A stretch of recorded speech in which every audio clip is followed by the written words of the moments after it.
Hello all, welcome to Radiography in Telugu YouTube channel. Today's topic History of X-rays. ఈ రోజు వీడియోలో X-rays discovery, advancement, medical usage and drawbacks గురించి తెలుసుకునే ప్రయత్నం చేద్దాం. X-rays కూడా విద్యుదయస్కాంత తరంగాల్లోనే ఒక భాగమే. వీటి వేవ్ లెంత్ 0.01 నానోమీటర్ నుంచి 10 నానోమీటర్ కన్నా తక్కువ ఉండడం వల్ల ఇది చాలా రకాల పదార్థాల ద్వారా చొచ్చుకుపోగల స్వభావం కలిగి ఉంటుంది. ఎక్స్రేస్ ఆవిష్కరణ తర్వాత మెడిసిన్లో ఎన్నో విప్లవాత్మకమైన మార్పులు వచ్చాయి.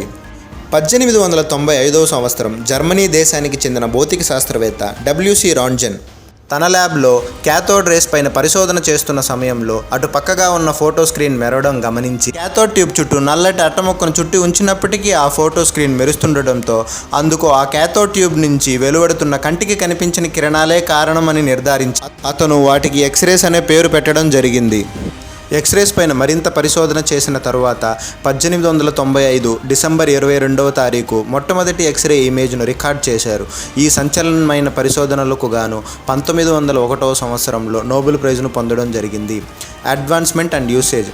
ఎర్లీ ఎక్స్రే మిషన్స్ చాలా పెద్దవిగా మరియు ఎక్కువ రేడియేషన్ను విడుదల చేసేవి.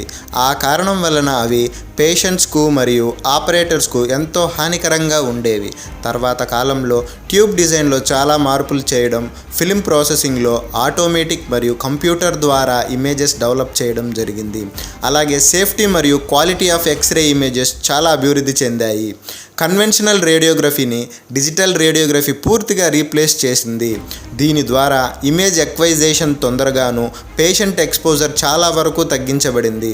ఫ్లోరోస్కోపీ ద్వారా రియల్ టైమ్ ఇమేజింగ్, CT ద్వారా 3D ఇమేజింగ్ మరియు క్రాస్ సెక్షనల్ ఇమేజింగ్, మ్యామోగ్రఫీ ద్వారా రొమ్ము క్యాన్సర్ వంటి వాటికి తొలి దశలోనే గుర్తించడం జరిగింది. డెంటల్ ఎక్స్రే పంటికి సంబంధించిన వ్యాధి నిర్ధారణలో, high energy x ray radiation therapy ద్వారా క్యాన్సర్ కణాలను నిర్వీర్యం చేయడానికి ఉపయోగిస్తున్నారు. ప్రభావాలు. ఎక్కువ కాలం ఎక్స్రేస్కు ఎక్స్పోజ్ అవ్వడం వల్ల రేడియేషన్ ఇండ్యూస్డ్ డ్యామేజ్ మరియు క్యాన్సర్ సోకే ప్రమాదం ఉంది. పెద్దవారితో పోల్చినప్పుడు చిన్నపిల్లలలో రిస్క్ ఎక్కువగా ఉంటుంది. ప్రెగ్నెన్సీలో ఎక్స్రేస్ ఎక్స్పోజ్ అవ్వడం సేఫ్ కాదు.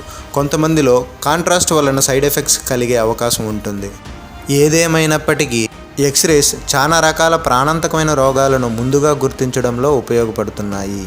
That's all for today guys. Thank you.